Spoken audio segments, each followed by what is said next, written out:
हरे कृष्ण। श्रीमद् भागवत स्कंद 1 अध्याय 2 श्लोक संख्या 31 तया विलसितेषु एषु गुणेषु गुणवान् इव अन्तः प्रविष्ट आभाति विज्ञानेन व्रजम्यता तया विलसितेष्वेषु गुणेषु गुणवानिवे अन्तः प्रविष्ट आभाति विज्ञानेन व्रजम्यते तया विलसितेष्वेषु गुणेषु गुणवानिव अन्तः प्रविष्ट आभाति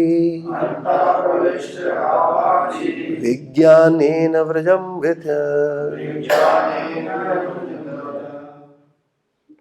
शब्दार्थतया उनके द्वारा विलसितेषु यद्यपि कार्य में, येषु इन गुणेषु भौतिक प्रकृति के गुणों में, गुणवान गुणों से प्रभावित होने वाला, इव मानो अंतः भीतर, प्रविष्ट घुसा हुआ, आभाति प्रतीत होता है, विज्ञानेन दिव्य चेतना से, व्रजम्यता पूर्ण रूप से प्रकाशित। इस श्लोक का अर्थ तात्पर्य श्रील प्रभुपाद जी के द्वारा। श्रील प्रभुपाद की भौतिक पदार्थ की उत्पत्ति करने के बाद भगवान वासुदेव अपना विस्तार करके उसमें प्रवेश करते हैं। यद्यपि वे प्रकृति के गुणों में रहते हुए उत्पन्न जीवों में से एक जैसे लगते हैं, किंतु वे सदैव अपने दिव्य पद पर पूर्ण रूप से अलौकिक रहते हैं। तात्पर्य, जीवात्माएं भगवान के विभिन्न अंश प्रत्यंश हैं, और जो बद्ध जीवात्माएं आध्यात्मिक जगत में रहने लायक नहीं हैं, उन्हें इस भौतिक जगत में डाल दिया जाता है, जिससे वे भी जी भरकर पदार्थ का भोग कर सकें। परमात्मा के रूप में तथा जीवों के नित्य सखा के तौर पर भगवान अपने किसी एक पूर्ण अंश के द्वारा जीवों के साथ रहने, उनके भौतिक भोगों के पथ प्रदर्शक बनते हैं और उनके सारे कार्यकलापों के साक्षी रहते हैं। जहाँ जीवात्माएं भौतिक भोग करते हैं, वहीं भगवान भौतिक वातावरण से प्रभावित हुए बिना अपने दिव्य पद पर बने रहते हैं। श्रुतियों में कहा गया है कि एक वृक्ष पर दो पक्षी हैं, इनमें से एक वृक्ष का फल खा रहा है और दूसरा उसकी गतिविधियां देख रहा है। यह साक्षी भगवान है, और फल को खाने वाला पक्षी जीवात्मा, फल खाने वाला जीवात्मा अपने वास्तविक स्वरूप को भूल गया है और भौतिक जगत में सकाम कर्मों में बुरी तरह व्यस्त है, जबकि भगवान परमात्मा सदैव दिव्य पद पर परिपूर्ण रहते हैं। परमात्मा तथा बद्ध जीव में यही अंतर है। बद्ध जीव तथा जीवात्मा प्रकृति के नियमों के वशीभूत रहता है, जबकि परमात्मा भौतिक शक्ति के नियंत्रक है। ओम अज्ञानतिमिरान्धस्य ज्ञानाञ्जनशलाकया चक्षुरुन्मिलितं येन तस्मै श्रीगुरुवे नमः। हरे कृष्णा। तो आप लोग हमारे साथ साथ बोलिए, भौतिक पदार्थ की उत्पत्ति करने के बाद भगवान वासुदेव अपना विस्तार करके उसमें प्रवेश करते हैं। यद्यपि वे प्रकृति के गुणों में रहते हुए उत्पन्न जीवों में से एक जैसे लगते हैं, किंतु वे सदैव अपने दिव्य पद पर पूर्ण रूप से अलौकिक रहते हैं। तो यहाँ पर हमें एक विशेष शिक्षा मिल रही है कि भगवान कैसे है, दिव्य है, और भगवान का जो ज्ञान है, शास्त्र है, वेद है, वो भी कैसा है, दिव्य है। और भगवान के उन वेद शास्त्र पुराणों को तत्व से जानने वाले, भगवान से प्रेम करने वाले, भगवान का चिंतन करने वाले या भगवान की सेवा में अपना जीवन देने वाले जो भक्त हैं वो भी कैसे हैं? दिव्य हैं। तो उनका स्थिति हमेशा कैसा रहता है? अलौकिक रहता है, दिव्य रहता है। तो यहाँ कभी भी हम लोगों को देखने में हमारे जैसे लगते हैं, लेकिन हमें कभी भी अपने जैसा मानने की भूल नहीं करनी चाहिए। ऐसा करने से क्या होता है, हमसे जाने अनजाने में क्या होते हैं? अपराध होने लगते हैं। तो इसको हमें विशेष रूप से समझना चाहिए। भौतिक पदार्थ की उत्पत्ति करने वाले भगवान कौन है? भौतिक पदार्थों की उत्पत्ति करने वाले हैं। भगवान वासुदेव अपना विस्तार करते हैं और क्या करते हैं? उनमें प्रवेश करते हैं, है ना? विस्तार करते हैं और उनमें प्रवेश करते हैं। यद्यपि प्रकृति के गुणों में रहते हुए उत्पन्न जीवों में से एक जैसे लगते हैं, किंतु वे सदैव अपने दिव्य पद पर पूर्ण रूप से अलौकिक रहते हैं। इसको एक साधारण उदाहरण से ऐसे समझ सकते हैं, आध्यात्मिक ही चेतना में। जैसे आध्यात्मिक जीवन में गुरुजन है, वो आध्यात्मिक दिव्य पद पर होते हैं, और जब वो शिष्यों के हृदय में आध्यात्मिक ज्ञान के रूप में प्रवेश करते हैं, ठीक है ना? ज्ञान के माध्यम, हम सब भौतिक चेतना में थे, लेकिन गुरु ने क्या किया? अपनी आध्यात्मिक चेतना से हमारे अंदर प्रवेश किया, तो हमें भी आध्यात्मिक बना दिया। लेकिन उसका मतलब ये नहीं है कि हम गुरु हो गए, या हम गुरु जैसे हो गए, या हम बराबर हो गए। तो ऐसा भाव रखना क्या है? एक जैसे ही लगते हैं, लेकिन ऐसा भाव रखना क्या है? उनके श्री चरणों में अपराध है। तो हम लोगों को हमेशा अपराध मानसिकता से अपने को बचाना चाहिए। अगर हम अपने को अपराध मानसिकता से बचा पाएंगे तो निश्चित रूप से हम भगवान और गुरु की असली कृपा प्राप्त कर। हमें कभी भी ऐसा नहीं सोचना चाहिए अरे एक ही बात है, क्या फर्क पड़ता। और वैसे भी प्रभुपाद जी तात्पर्य में समझा रहे हैं कि हम सब कैसी जीवात्माएं हैं? पवित्र जीवात्माएं हैं क्या? पवित्र जीवात्माएं। हाँ, हम अपवित्र हैं तभी तो इस भौतिक जगत में हैं, वरना हम कहाँ होते? भगवान के नित्य धाम में होते। भगवान का संग कर रहे। हमने भगवान का संग छोड़ दिया। और आज भी अगर हम ईमानदारी से अपनी मानसिकता को जज करें, हालांकि हम उतनी ईमानदारी से अपने अंदर झांक नहीं पाते, जिस दिन हम अपने अंदर उतनी ईमानदारी से झांक पाएंगे उस दिन हमारा स्तर वास्तव में आध्यात्मिक हो जाएगा। हम भी गुरु कृपा से वास्तविक शिक्षाओं को वास्तविक समझ पाएंगे कि क्या है। हम अपने को बुरा नहीं मान पाते और सबको बुरा मान लेते हैं। यहाँ तक कि हमारा मन इतना बदमाश है कि भगवान को भी बुरा मान लेता है। भगवान तो दिव्य पद पर है ही, भगवान तक पहुंचाने वाले आध्यात्मिक गुरुजनों के प्रति भी क्या करता है? वो अपराध करता है, वो उनके प्रति भी द्वेष रखता है, उनसे भी वो वैर ठान लेता है। तो ये वैर ठानने का कारण क्या है? ईर्ष्या। बिल्कुल सही। ये ईर्ष्या इतनी खतरनाक है कि एकमात्र ईर्ष्या के कारण ही हम सब इस भौतिक जगत में कष्ट पा रहे हैं। और कब तक पाएंगे? जब तक प्रेम हाँ, जब तक ईर्ष्या रहेगी। जब तक ईर्ष्या रहेगी तब तक हम उस भावना में प्रवेश नहीं कर सकते। तो हम लोगों को जैसे 16 माला पर बहुत फोकस रहता है, साधना पर बहुत हम लोगों का ध्यान रहता है, नहीं हम सुबह ब्रह्म मुहूर्त में उठें, साधना करें। और इस साधना का प्रभाव क्या है? कि हम ईर्ष्या से मुक्त हो जाएं। अगर हम ईर्ष्या से मुक्त नहीं हो पाए तो निश्चित रूप से फिर हमारी साधना, फिर हमारे सारे प्रयास कैसे होंगे? बेकार हो जाएंगे। इसलिए इस पर हमें कार्य करना बहुत जरूरी है। इसको अभी एक बड़े छोटे से, कई बार चर्चा करते करते भगवान बड़ा विशेष भाव विचार देते हैं।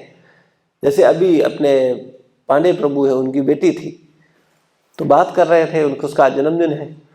तो उसका जन्मदिन था तो हमने उससे कहा कि भाई जन्मदिन है तो वो मिल रहे हैं कि हम चाहते हैं कुछ सेवा करना चाहते हैं। तो हमने कोई बात नहीं, आपका भाव है, आप सेवा करिए। लेकिन हमने कहा आप सेवा करो, लेकिन उससे बड़ी सेवा है कि आप आध्यात्मिक शिक्षा को गंभीरता पूर्वक स्वीकार करो और उसको प्रचारित प्रसारित करो। और हमने कहा पहले खुद समझोगे तब कर पाओगे, तो आप ये प्रॉमिस करो गीता को नियमित पढ़ोगे। उसने कहाँ पढ़ेंगे? तो प्रभु जी ने कहा कि देखो तुमने वृंदावन में झूठ बोला था, कि नाखून नहीं काटोगी, नाखून काट लोगी, लेकिन तुमने आके नाखून नहीं काटे, क्योंकि चर्चा हुआ था कि बड़े नाखून कौन रखते हैं, सूपना का। तो तुमने कहा था, लेकिन तुमने घर आके नहीं काटे। बोले अपना तो खूब मजे से रहे, बड़े बड़े नाखून रख के खूब नेल पॉलिश लगाया, अब हमारा समय आया तो कह रहे काट दो। तो ये बात अपना घर में आपस में चली, तो उन्होंने कहा देखो तुमने वहां बोला था, लेकिन घर आकर के नहीं तुमने उसको अपना फॉलो किया, उसको बात नहीं मानी तुमने। तो हमने कहा कोई बात नहीं, हमने कहा तुम्हारा नेल्स काटने का अगर मन हो तो काटो, नहीं मन हो तो मत काटो, क्योंकि कोई भी चीज थोपनी नहीं चाहिए, वो स्वाभाविक होना चाहिए, आपके हृदय से होना चाहिए। क्योंकि अगर कोई चीज थोपी जाती है तो हम उसे कर लेते हैं दबाव में, लेकिन उस दबाव में फिर उसको करने में आनंद नहीं आता है।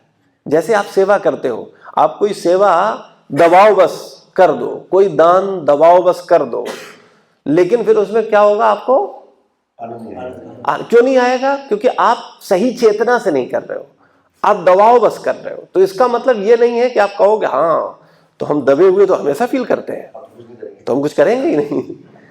तो ऐसी चेतना उचित नहीं है, लेकिन समझना चाहिए कि हम ऐसा दबाव क्यों फील कर रहे हैं, उस दबाव से निकलने का प्रयास करना चाहिए।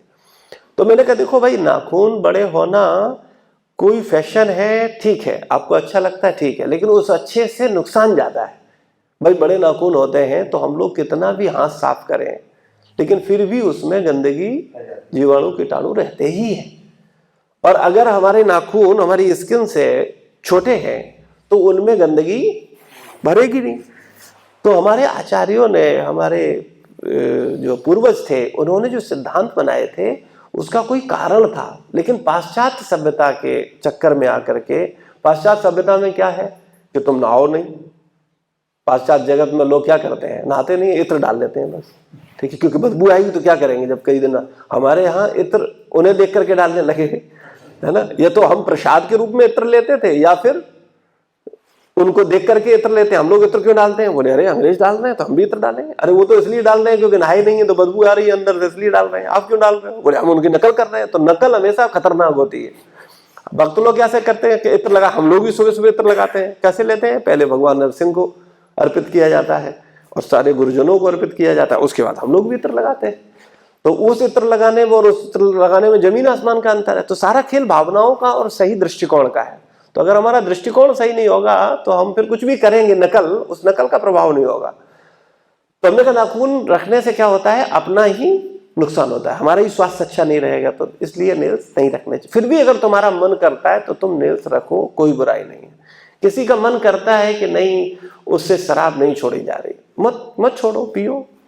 किसी को मन करता है नहीं शराब, मांस खाना है हमें, कोई बात नहीं, मांस खाओ। चाय कॉफी नहीं छोड़ी जा रही, पियो। प्याज लहसुन नहीं छोड़ा जा रहा है, खाओ। लेकिन ये उतने बड़े पाप नहीं है जितना बड़ा पाप है भगवान से प्रेम न करना, गुरु से प्रेम न करना, उनसे अपने को उनसे ईर्ष्या करना। ये उससे भी ज्यादा खतरनाक है। हम लोग कई बार इन सब नियमों का कड़ाई से पालन करने लगते हैं, और ये अनुभव में देखा गया है, आप भी देखते हो। 10 साल, 20 साल, 30 साल, 40 साल तक साधना करने वाले भक्त प्याज लहसुन छोड़ दिए 40 साल से, चाय कॉफी छोड़ दिए 40 साल से, लेकिन ईर्ष्या वो नहीं छोड़ पाए, जो कि सबसे खतरनाक है। कृतज्ञता उससे ज्यादा बड़ा पाप है, मांस खाने से ज्यादा बड़ा पाप है। तो कभी भी हमें ये नहीं सोचना चाहिए कि अरे हम लोग, भक्त लोगों का दृष्टि अलग होता है और भौतिक जनों का दृष्टि अलग होता है। भौतिकवादी लोग प्रत्येक बात में अपने को श्रेष्ठ साबित करने की कोशिश करते हैं, और उसके लिए वो विभिन्न प्रकार के तर्क देते हैं, और उनका मन उन्हें तर्क देता है। वो तर्क नहीं देते, उनका मन उन्हें तर्क देता है। तुम इसलिए अच्छे हो क्योंकि तुम 4 नियम पालन कर रहे हो, और लोग इसलिए अच्छे नहीं है क्योंकि वो माला नहीं कर रहे हैं और मैं तो माला कर रहा हूं, और वो अच्छे इसलिए नहीं है क्योंकि वो ब्रह्म मुहूर्त में नहीं उठ रहे हैं, 9-9 बजे तक उठ रहे हैं, और मैं उठ रहा हूं 4 बजे, तो मैं उनसे अच्छा हूं। और ये तर्क इतना गहरा घुस जाता है मन में, क्योंकि स्वाभाविक रूप से मन क्या कहता है कि हम श्रेष्ठ हैं, और वो श्रेष्ठ बनने के लिए कार्य करता है। लेकिन उस कार्य को करने में वो श्रेष्ठ रह, कार्य तो करता है श्रेष्ठ बनने के लिए, लेकिन श्रेष्ठ रह नहीं पाता। क्यों? क्योंकि उसका मूल में उसका भाव क्या है? ईर्ष्या है। वो श्रेष्ठ तो बनना चाह रहा है, लेकिन क्यों श्रेष्ठ बनना चाह रहा है? श्रेष्ठ के पीछे भाव क्या है? कि वो अधिक श्रेष्ठ हो जाए, वो भी सम्मानित हो जाए। वो इसलिए श्रेष्ठ नहीं बनना चाह रहा है कि वो गुरु का प्रिय हो जाए, वो भगवान का प्रिय हो जाए, इसलिए उसके मन में श्रेष्ठ बनने की कोई इच्छा नहीं है। उसका श्रेष्ठ बनने का इच्छा इसलिए है कि वो अपने को महान कह सके। ये जीवात्मा की अनंत काल की बीमारी है, द्वेष, ईर्ष्या, कृतज्ञता। तो ये मांस खाने से भी ज्यादा खराब है। जैसे अब आपको उदाहरण से बताएं, आप लोग सब पिता हो, बच्चे हैं आप सबके। आपके बच्चे आपकी बात न माने, एक स्थिति यह है कि आप कुछ कहें और वो आपकी बात को न माने। एक स्थिति यह है कि वो आपकी बात को सुने लेकिन न माने। एक तो सुन ही नहीं रहा, और एक है कि सुन रहा है लेकिन मान नहीं रहा। दूसरा यह है कि सुन रहा है और बोल रहा है लेकिन मान वो भी नहीं रहा है। और तीसरा वो है, चौथा वो है जो सुन रहा है, बोल रहा है और मान रहा है, उसको करने की कोशिश कर रहा है। ठीक है। तो इनमें अगर कोई भी बुद्धिमान व्यक्ति या कोई भी मूर्ख व्यक्ति थोड़ा विचार करेगा तो समझ पाएगा कौन अच्छा है, कौन बुरा, कौन बुरा है, कौन अच्छा है। बताओ, अगर ऐसी श्रेणी के आपके पुत्र हैं तो इनमें कौन अच्छा है और कौन बुरा है? लास्ट वाला अच्छा है और पहले वाला नहीं है ना, बुरा है ना। क्यों बुरा है? वो न सुनता है न मानता है। ठीक है, सुनना और मानने में अंतर है। वो न सुन रहा है, न सुनी हुई बात को मान रहा, दोनों में अंतर। बड़ा ध्यान से समझिएगा बात। वो न सुन रहा है, न सुनी हुई बात को मान रहा है, तो ये सबसे बुरा हुआ। और इससे भी बुरा कौन है? जो पिता को ही नहीं मान रहा है। हुआ कि नहीं हुआ? वो कम से कम पिता को मान रहा है लेकिन पिता की नहीं मान रहा है, लेकिन पिता को तो मान रहा है। लेकिन जो पिता को ही नहीं मान रहा है उसकी क्या स्थिति है? जो संसार में अधिकतर लोगों का स्थिति यह है कि वो पिता को ही नहीं जान रहे हैं। जानेंगे तब तो मानेंगे। भाई जानो तब तो समझो तो भाई पिता, परम पिता कौन है? तो कोई किसी देवता के पीछे है, कोई किसी देवता के पीछे, कोई किसी देवता के पीछे है ना। और वो तर्क क्या देता है? बोले अरे सब एक ही है। भगवान ने गीता में कहा, बोले सबके अंदर मैं हूं, तो सब एक ही है। तो क्या सब एक हो गए? इसी को अगर और गहराई से इसको चेतना देखा जाए तो आध्यात्मिक जीवन में जो गुरुजन है उनका स्थान कैसा होता है, गुरु का स्थान कैसा होता है? बहुत विशेष होता है। नहीं, विशेष होता है। हम लोग उस स्थान को पहचान, जैसे परमात्मा का जो स्थान है वो कैसा स्थान है? बहुत विशेष स्थान है। हम लोग उस स्थान को नहीं समझ पाते कि परमात्मा क्या है, तो क्या है उसकी स्थिति है, वो क्या है, वो किस लेवल पर है। कोई देवता उसकी समता नहीं कर सकते, वो बहुत सर्वोच्च स्थिति पे है। इसी प्रकार से लेकिन जो कम बुद्धिमान लोग हैं वो क्या करते हैं? अरे सब एक ही बात है, शास्त्र में कहा, और भगवान खुद भी कह रहे हैं कि सारे अंशों के रूप में हो। इसी प्रकार से गुरु का स्थान कैसा है? बिल्कुल अलग है, वो सर्वोच्च है। भले ही संत बहुत सारे हैं, एक से एक संत हैं, लेकिन जो गुरु है उसका स्थान बिल्कुल अलग है। क्यों अलग है? क्यों अलग है? गुरु का स्थान अन्य संतों से अलग क्यों है? हो सकता है अन्य संत गुरु से अधिक आध्यात्मिक चेतना वाले हो, और बोलते हैं गुरु से हो सकता है और अधिक ज्ञान वाले हो, और हो सकता है गुरु से और अधिक ज्यादा प्रभावशाली हो। फिर भी गुरु का स्थान कैसे अलग हो गया सबसे? क्या कारण है? वो सत्य का ज्ञान करा सकता है, गुरु ही सत्य का ज्ञान करा सकता है। तो जो और तत्वदर्शी हैं क्या वो सत्य का ज्ञान नहीं करा सकते? वो उससे ज्यादा अच्छा करा सकते हैं। गुरु कल्टीवेट करके हम लोगों को उस लायक बनाता है कि हम पहले गुरु को जान सकें फिर भगवान को जान सकें। नहीं, तो ये तो जो गुरु से ज्यादा श्रेष्ठ संपर्क नहीं ना, हमारा उससे उतना संपर्क नहीं। बहुत बड़ा ज्ञान, गुरु हमारे आध्यात्मिक पिता समान है। जैसे पिता एक ही हो सकता है प्रतिनिधि होता है। और अन्य लोग हमारा उससे उतना संबंध नहीं है। हाँ, मूल बात यह है कि तुम कृतज्ञ किसके हो।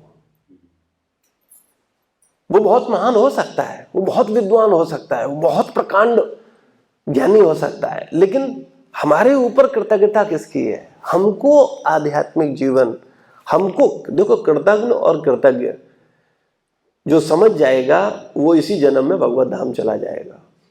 इतनी सी सरल बात समझ। बहुत विद्वान होने के लिए काम नहीं बनेगा। हम लोग कई बार बड़ी गलत दिशा में भटक जाते हैं और हम भगवान के मूड को नहीं समझते। बहुत ज्ञानवान होने से काम, उससे फर्क नहीं पड़ा। भाई देखो, समझो इसको, संसार के उदाहरण से समझो, समझ में आएगा।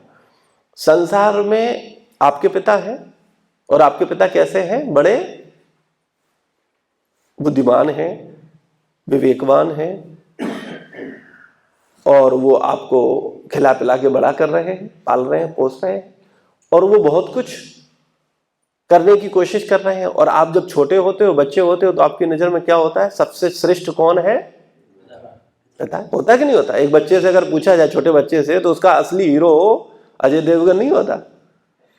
उसका असली हीरो कौन होता है? पता? न कोई अभिनेता होता है, न कोई नेता होता है, न कोई फिलोसफर होता है, न कोई दार्शनिक होता है, न कोई संत होता है, न कोई महात्मा होता है, यहां तक कि भगवान भी नहीं होता। क्यों नहीं होता? उस लेवल को जानता ही नहीं, आश्रित होता है। क्योंकि वही उस पे आश्रित है, उसी के सारे सुख दुख उसी से उसको प्राप्त हो रहा है। तो बच्चा बेवकूफ है। आश्रित है, सरेंडर है। उस लेवल पे वो नहीं जानता ना भगवान उसका जानता। लगाव। अच्छा, आपने एक बात सुनी है?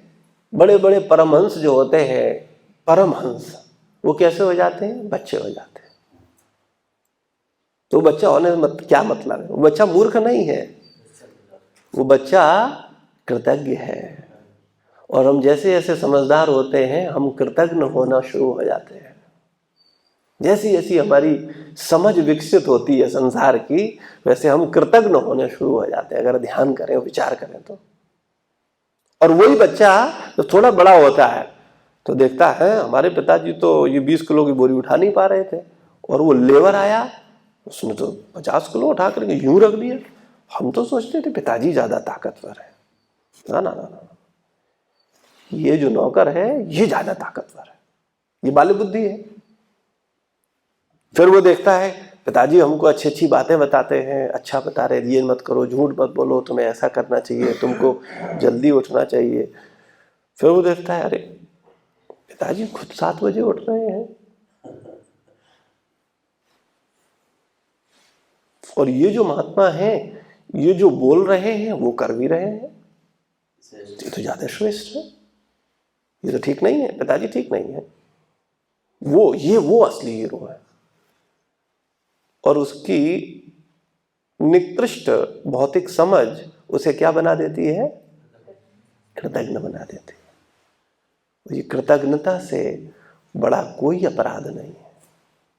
आप बताओ, जिसने तुम्हें जन्म दिया, जिसने तुम्हें पाला, जिसने तुमको बड़ा किया, जिसने तुम्हें अपना स्व दे दिया, हम माता पिता के अंश हैं, उसने हमें सब कुछ दिया, वो पिता से दुनिया के कोई पुरुष बराबरी कर सकता है? हो सकता है आपके पिता से करोड़ों गुना ज्यादा विद्वान होगे ही, उसमें कोई बुराई नहीं है, होता ही है। आपके पिता से ज्यादा बुद्धिमान हो, ज्यादा पढ़ा लिखा हो सकता है, ज्यादा रूपवान हो सकता है, ज्यादा ऊंचे पद पर हो सकता है, होगा ही, लेकिन क्या पिता हो सकता है? तो बड़े होने पे जो असली हीरो था वो नकली हीरो कैसे हो जाता है?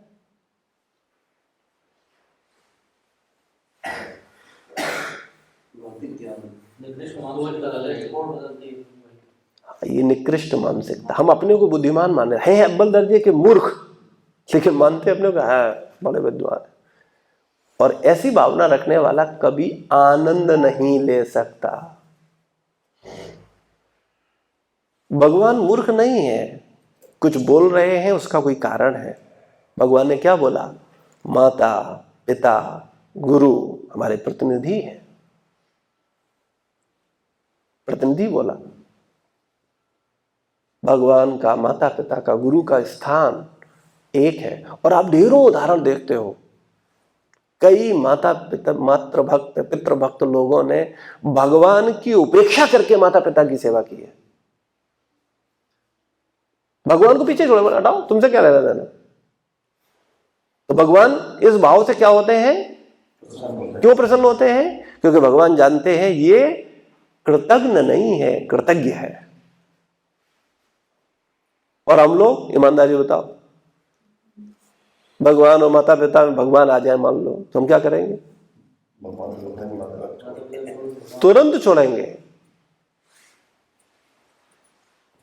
दोनों उदाहरण है, गुरु और भगवान सामने खड़े थे और भक्त ने क्या किया? भगवान की उपेक्षा। बोले तुमसे क्या लेना देना, तुम कुछ कहोगे वो नहीं मानेंगे, गुरु जो कहेगा वो मानेंगे।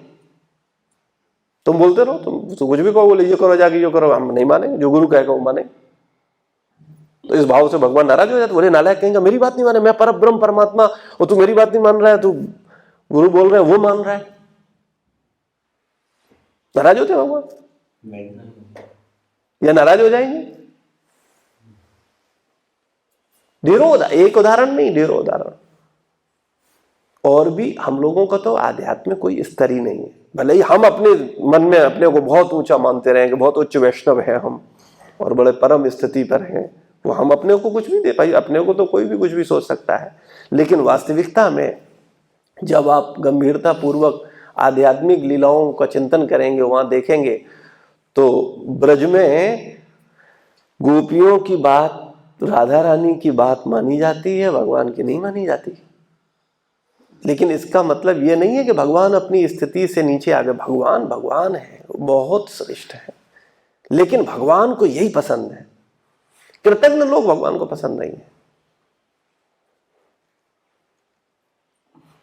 तो हम लोगों का भगवत धाम जाना बहुत मुश्किल है, चाहे हम पूरे जीवन कुछ भी करें, क्योंकि जो करना है बस उसे छोड़ के और हम सब कुछ करते हैं। और फिर हम अपना काउंट कराएंगे, हम जब मरेंगे तब क्या काउंट करेंगे? वो देखो भगवान चित्रगुप्त देखेंगे कि भाई इनका डिसीजन लिया जाएगा कि नहीं, ये तो मृत लोक में पुनः जाएंगे। तो हम बहस करने लगेंगे उनसे। हम क्या कहेंगे, क्या बात कर रहे हो तुम, हिसाब भूल गए हो, हमारी माला काउंट करो जरा कितनी की है। हाँ तुम भूल गए हो, तुम चित्रगुप्त, तुम्हें अकल नहीं है उनको। हमें मालूम है हमने कितनी मालाएं की। आज हमने हर रोज 16 माला करते थे और हर एकादशी पर 25 माला करते, इतना तो करते ही करते थे। इसके ऊपर और करते थे वो अलग है। और तुम कह रहे हो कि तुम भौतिक जगत में जाओ, चित्रगुप्त होने लायक नहीं हो तुम, हम तुम्हारी शिकायत करेंगे।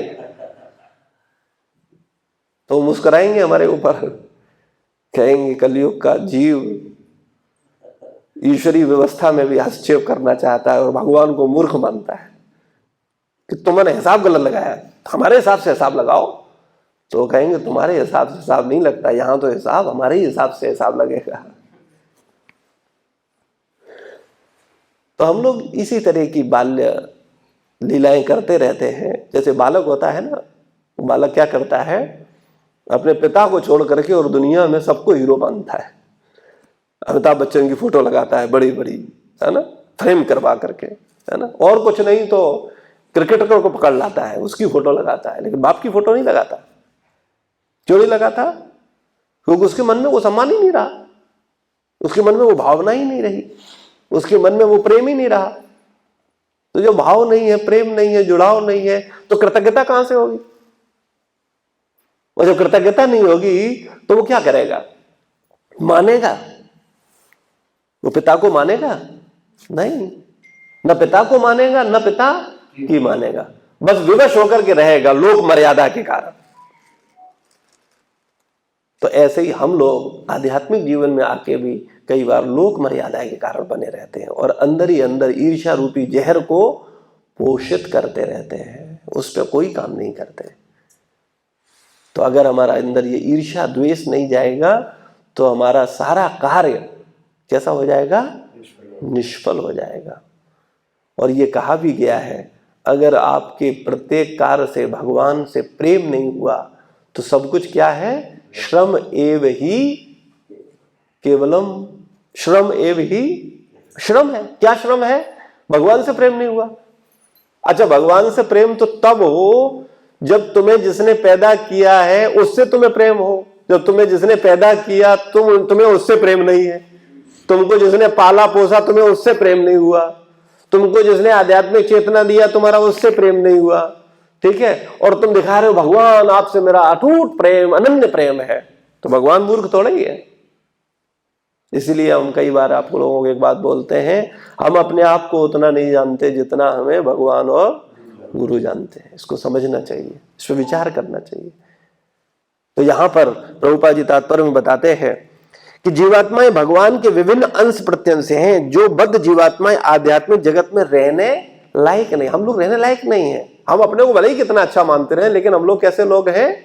घृणित और निकृष्ट लोग हैं। हम भगवत धाम में रहने लायक नहीं है। उन्हें इस भौतिक जगत में क्या किया जाता है? डाल दिया जाता है, जिससे वे भी जी भरकर पदार्थ को भोग सकें। परमात्मा के रूप में तथा जीवों के नित्य सखा के तौर पर भगवान अपने किसी एक पूर्ण अंश के द्वारा जीवों के साथ रहकर उनके भौतिक भोगों के पथ प्रदर्शक बनते हैं और उनके सारे कार्यकलापों के साक्षी बनते हैं। कठोपनिषद यहाँ श्लोक आता है, सॉरी मुंडक उपनिषद, कठोपनिषद में भी है शायद, मुंडक उपनिषद में भी, मुंडक में भी है। मुंडक में तो 3:1 में है। द्वासुपर्ण सुज्य सखाया समाना वृक्ष वर्ष्व जाते तयोरन्यो पिप्लम स्वाद्यत न सन्यो भिचाकशित। इसका अर्थ यह है कि एक वृक्ष पर जैसे दो पक्षी होते हैं, एक भोगता है और एक देखता है, ऐसे ही हम सबके हृदय में आत्मा तथा परमात्मा है। परमात्मा क्या करता है? देख रहा है, वो भोग नहीं रहा है। और जो जीव है वो क्या कर रहा है? भोग रहा है। वो कभी ये भोग रहा है, कभी ये भोग रहा है, कभी ये भोग रहा है। और ये परमात्मा क्या कर रहा है? इस तरफ देख रहा है और देख करके मना भी कर रहा है, देखो ऐसा मत करो, ये ठीक नहीं है, ये ठीक नहीं है। लेकिन ये क्या कर रहा है? इधर देख ही नहीं रहा है, परमात्मा की तरफ देख ही नहीं रहा है। क्यों नहीं देख रहा है? क्योंकि इसे परमात्मा से ज्यादा विषय प्रिय है, भोग प्रिय है। इसलिए ये भगवान की तरफ जानबूझ करके नहीं देख रहा है ना। कई बार क्या होता है, अगर आप ध्यान से देखें तो हम लोग भगवान के प्रति या भगवान के द्वारा दिए गए ज्ञान के प्रति, गुरुजनों के प्रति आंखें चुराते हैं, नजर चुराते हैं। क्यों चुराते हैं? क्योंकि हमें जो करना होता है उससे हमें किसी तरीके से वो रोक न दे। हमें जो करना, हमें जो भोग, विभिन्न प्रकार के भोग हैं, प्रतिष्ठा का भोग है संसार में। भोग शब्द का मतलब केवल इंद्रियों के विषय ही नहीं, इंद्रियों के विषयों से ज्यादा प्रबल विषय हैं मन के विषय। मन के विषयों में हम लोग अधिक फंसे होते हैं, मन की पूर्ति करने में, मन के अनुसार चलने में, मन को संतुष्ट करने में। क्योंकि अनंत जन्मों से हम लोगों ने क्या किया है? मन को संतुष्ट करने का प्रयास किया है। तो यहां पर हमें ये समझना चाहिए, भगवान बोल रहे हैं कि मैं जीवों के रूप में मैं परमात्मा हूं और भौतिक पदार्थों के अंदर प्रवेश करता हूं, लेकिन हमें भगवान से अपने को अलग नहीं समझना, सिर्फ भगवान से अलग नहीं समझना चाहिए, या अपने को उसके समान नहीं समझना चाहिए, है ना। इसको प्रभुपाद जी इसको तात्पर्य बोलते हैं कि भौतिक पदार्थ की उत्पत्ति करने के बाद, जो भौतिक पदार्थों की उत्पत्ति करी, भगवान वासुदेव अपना विस्तार करके उसमें प्रवेश कर गए। जैसे भौतिक तत्व क्या है? अग्नि, जल, वायु, आकाश, ये शरीर क्या है? भौतिक तत्व है। मन, बुद्धि, अहंकार, ये क्या है? भौतिक तत्व है। इनके अंदर भगवान क्या किए? प्रवेश कर गए। यद्यपि वे प्रकृति के गुणों में रहते हुए उत्पन्न जीवों में एक जैसे लगते हैं, एक ही जैसे लग रहे हैं, किंतु वे सदैव अपने दिव्य पद पर पूर्ण रूप से अलौकिक रहते हैं। तो भगवान जो है वो हमेशा अलग दिव्य पद पर रहते हैं, और इसी प्रकार से भगवान के जो प्रतिनिधि माता पिता गुरु हैं वो भी दिव्य पद पर रहते हैं। कोई पिता की जैसा बड़ा हो जाए, पिता की हाइट के बराबर हो जाए, है ना, कई बार तो बच्चे पिता की हाइट से ऊपर निकल जाते हैं, तो क्या वो पिता से बड़े हो गए? तो जो मूर्ख ऐसा सोचने लगता है कि वो पिता से बड़ा हो गया क्योंकि अरे मेरी हाइट बड़ी है, तो वो क्या सोचता है कि हम पिता से बड़े हो गए। लेकिन ऐसा व्यक्ति क्या है? मूर्ख है। इसी प्रकार से आध्यात्मिक जीवन में कई बार देखा जाता है कि जो शिष्य गुरु के निर्देशन में गंभीरता पूर्वक साधना करते हैं वो गुरु की इच्छा से गुरु से ज्यादा ज्ञानवान हो जाते हैं, ज्यादा गुरु की कृपा से ज्यादा बुद्धिमान हो जाते हैं। लेकिन इसका मतलब ये नहीं है कि वो गुरु से बड़े हो गए हैं या श्रेष्ठ हो गए हैं। तो ये निकृष्टता है। गुरु हमेशा दिव्य पद पर रहेंगे, चाहे हम कितने ही, हो सकता है गुरु को सारे श्लोक याद न हो, लेकिन हो सकता है कि कोई व्यक्ति, कोई उनका शिष्य गुरु की कृपा से पूरी भागवत कंठस्थ कर ले, कोई हो सकता है गुरु की कृपा से पूरी गीता कंठस्थ कर ले, या और अधिक तपस्या कर ले, है ना, और अधिक कठोर तपोमय जीवन बिता ले। लेकिन इसका मतलब ये नहीं है कि वो गुरु से श्रेष्ठ हो गया। लेकिन जो निकृष्ट या सरल मानसिकता रखने वाले लोग ऐसा सोचें, जैसे कम बुद्धिमान व्यक्ति अगर कहे, अरे क्या बात करते हो, पिता का वजन तो 35 किलो है और बेटे का वजन 65 किलो है, तो कैसे कह सकते हो आप कि ये ज्यादा भारी है? भारी तो पुत्र ही है, लेकिन भारी होने का मतलब ये नहीं है कि वो पिता से बड़ा हो गया है, श्रेष्ठ हो गया है। पिता की हाइट से अगर पुत्र की हाइट 2 फुट ज्यादा हो गई है तो इसका मतलब ये नहीं है कि वो पिता से श्रेष्ठ हो गया है। इसी प्रकार से अगर आध्यात्मिक जीवन में भी कोई गुरु से अधिक तपस्या करने लगता है, कोई अधिक माला जाप करने लगता है, कोई अधिक साधना करने लगता है, कोई अधिक कंठस्थ कर लेता है श्लोक, कोई अधिक तपस्या कर लेता है, तो इसका मतलब कदापि केवल मूर्ख ही ऐसा सोचेगा कि वो उनसे क्या हो गए हैं? श्रेष्ठ हो गए। लेकिन वास्तविकता में ऐसा नहीं है। और अगर किसी के मन में ये मनोभाव आते हैं तो निश्चित रूप से वो निकृष्ट मानसिकता का शिकार है। तो इसलिए हम लोगों को ये समझना चाहिए कि भगवान हमेशा कैसे होते हैं? दिव्य पद पर होते हैं। गुरु हमेशा कैसे होते हैं? दिव्य पद पर होते हैं। माता पिता दिव्य पद पर होते हैं। उनकी तुलना हम अपने से नहीं कर सकते, न उनके समान सोचते हैं। माता बच्चों के साथ प्रॉब्लम क्या होता है बताओ? अगर बच्चा जीवन भर माता पिता से अपने को निकृष्ट मानता रहे हृदय से, तो क्या वो शरणागत नहीं रहेगा? बताओ क्यों नहीं लोग रहते हैं? क्यों कोई औलाद नहीं रहती है? और बुरा मत मानना, क्योंकि हम लोग नहीं हैं इसलिए हमारी औलादें भी नहीं होंगी। आप बिल्कुल बुरा मत मानना। बच्चे ऑब्जर्व करते हैं और सच्चाई का प्रभाव अपने आप ट्रांसफर होता है। तो जब हम नहीं रहे तो बच्चे भी रहने वाले नहीं। हम चाहें नहीं, हाँ ये शिक्षा बहुत गहरी है, ये तो बड़ी अच्छी बात है, आज ही हम बच्चों को समझाएंगे, आगे बच्चा मुस्कुराएंगे, हाँ ठीक है पिताजी, इससे काम नहीं चलेगा। हम अगर नालायक रहेंगे तो काम नहीं बनेगा। काम बच्चों को नहीं सिखाना है, काम अपने, सबसे बड़ा बच्चा हमारे पास रहता है हमेशा, कौन? मन। इसे समझाना, जिस दिन तुमने इसे समझा दिया जीवन बदल जाएगा। सच में आध्यात्मिक प्रगति हो जाएगी। आध्यात्मिक प्रगति तमगों से नहीं होती है कि अब ये तमगा लग गया, ये तमगा लग गया, ये तमगा लग गया, उससे आध्यात्मिक प्रगति नहीं होती। आध्यात्मिक प्रगति का मतलब है आध्यात्मिक चेतना को प्राप्त करना। और आध्यात्मिक चेतना भौतिक चेतना की हमेशा कैसी है? विपरीत है। तो भौतिकता में जो जो चीजें अच्छी लग रही हैं वो चीजें आध्यात्मिकता में, वास्तविकता में उस दृष्टिकोण से अच्छी नहीं। भले ही वो देखने में एक सी लगे, लेकिन वो नहीं है। तो हमें ये समझना चाहिए कि भगवान हमेशा कैसे रहते हैं? दिव्य पद पर रहते हैं। उनसे कोई समानता नहीं कर सकता है। तो भगवान को जो मानता ही नहीं है वो भगवान की शरण कैसे लेगा? जो भगवान की सुनता ही नहीं है वो भगवान की शरण क्यों लेगा? तो इससे पता चलता है कि हम लोगों ने माता पिता की शरण नहीं ले रखी है और न लेने की इच्छा है। क्यों? क्योंकि कहीं ना कहीं उनके अंदर दोष देख करके हमने अपने को क्या साबित कर दिया है, बोले हम ज्यादा बुद्धिमान है, माता पिता मूर्ख है, इसलिए तो नहीं मानते। कोई भी बच्चा अपने माता पिता की क्यों नहीं मान पाता है? क्योंकि वो सोचता है कि माता पिता तो मूर्ख है। ऐसे ही जब हम आध्यात्मिक जीवन में आते हैं तो चेतना तो वही है भाई, पैदाइशी चेतना वही है, अनंत जन्मों की चेतना वही है। तो अभी सत्संग में आकर के वो गुरु को श्रेष्ठ मानने लगेगा?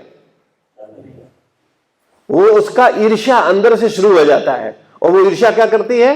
ढूंढो कमी क्या है, बोले देखो देखो देखो ये ऐसा नहीं, ये ऐसा होना चाहिए, ये नहीं है, ये नहीं है, ये नहीं है, ये। और वो अपने तथा कथित कुछ भी कलुषित विचारों से कुछ भी विचार करता रहता है, और विचार करके क्या करता है, उसका ईर्ष्या क्या करती है कि उसको श्रेष्ठ साबित करने के लिए, अपने को श्रेष्ठ साबित करने के लिए क्या करता है, वो दोष देखता है।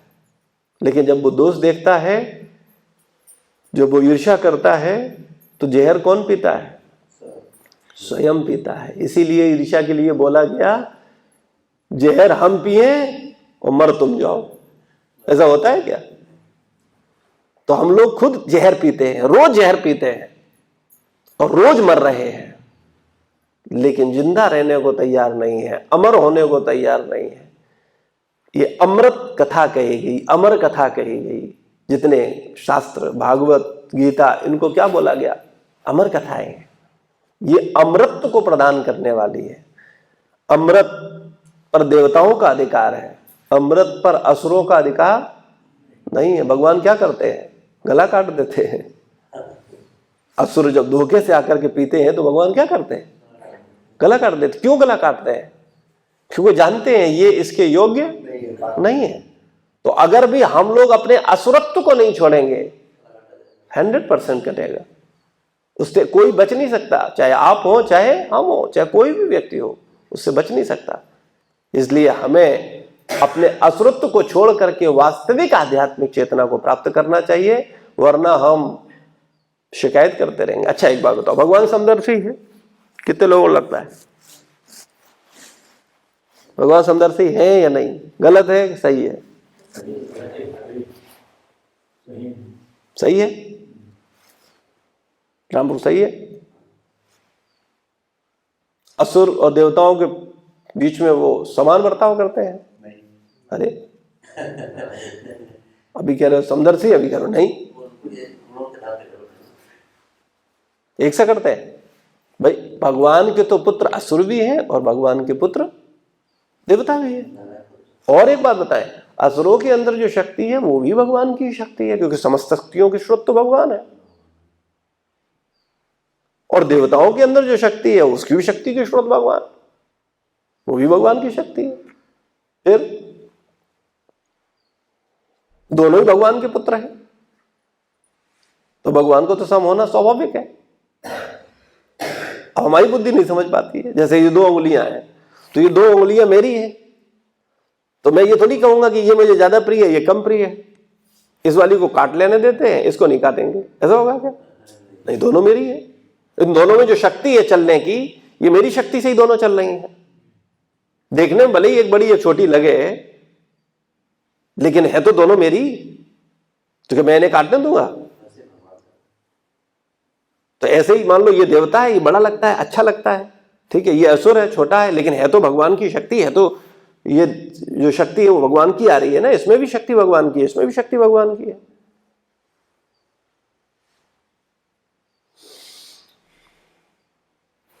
तो भगवान एक का गला काट दे रहे हैं, तो भगवान ठीक कर रहे हैं। लेकिन भगवान जिसका गला काट रहे हैं वो भी तो अमर कर रहे हैं। भगवान खुद गला काट रहे हैं तो भी तो नाम रहता है राहु।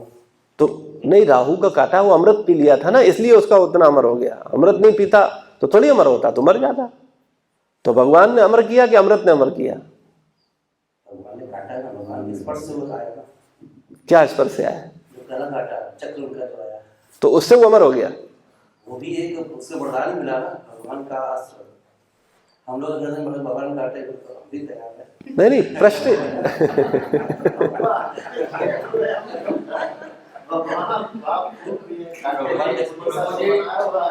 एक बल्ब में जो चेतन है और एक कटर है, मतलब कुछ सब्जी काटने वाला कटर है, अब दोनों में बिजली तो एक ही बह रही है। तो अब जिसकी जैसी प्रवृत्ति है उसमें आसुरी प्रवृत्ति है, अगर जाकर के कोई हाथ काट ले तो उसमें वो बिजली का क्या वो है काम है, उसने थोड़ी नहीं बोला था कि जाकर के हाथ काट करके। अब उसकी प्रवृत्ति है कि भाई सब्जी काटने के लिए अगर जाकर के हाथ काट ले तो अब उसको मैं थोड़ी नहीं बोलूंगा आसुरी प्रवृत्ति। मैं समझने की जैसा आप कह रहे हैं कि भगवान समदर्शी है, भगवान जितना असुर को नहीं, मेरा प्रश्न जो है, मैं आपकी चेतना को वहां ले जाना चाहता हूं कि भगवान समदर्शी है या नहीं है, बस। समदर्शी है, ठीक है ना? तो अगर आप बोलते हो समदर्शी है, तो भगवान जब असुर को अमृत पीने से काट देते हैं और देवता को पिलाते हैं, ठीक है, और कैसे कैसे काम करते हैं, तुम नास्तिक हो जाओगे थोड़ा अगर सही दृष्टिकोण से देख लोगे तो। मोहिनी स्त्री का रूप रख लेते हैं, वो भी इतनी सुंदर स्त्री कि अब भगवान स्त्री बने तो कौन, वैसे ही भगवान सुंदर है और वो स्त्री और बन जाए तो कौन नहीं उनके पीछे भागेगा। तो बताओ, स्त्री का रूप रख लिया। अब देवता जो थे वो तो ठीक है, लेकिन बेचारे असुर वो तो कहीं के नहीं रहे, और उनके साथ ये कौन कर रहा है? उनका पिता कर रहा है। मतलब कोई दूसरा व्यक्ति करे कोई मुश्किल नहीं है। अरे आप इसको ऐसे नहीं समझ पाओगे, अभी तो बड़े उपदेश के मूड में हो ना, इसलिए नहीं समझ पाओगे। ऐसे समझो, तुम हो, तुम्हारा भाई है, ठीक है, और तुम्हारा पिता तुम्हारा गला काट दे। अब बताओ, पिता समदर्शी है? आप समझाओ, मैं बताओ राम बलभद्र प्रभु।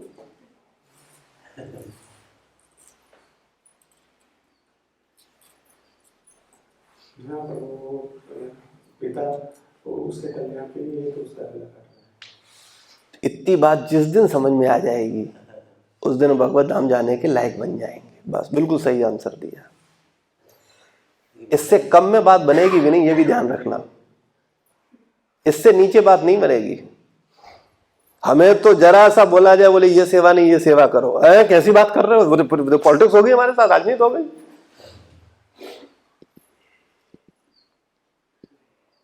यहां तो बात चल रही है कि गला काट दिया जाए फिर भी लगे कि नहीं नहीं वो मेरा हित चाहते हैं।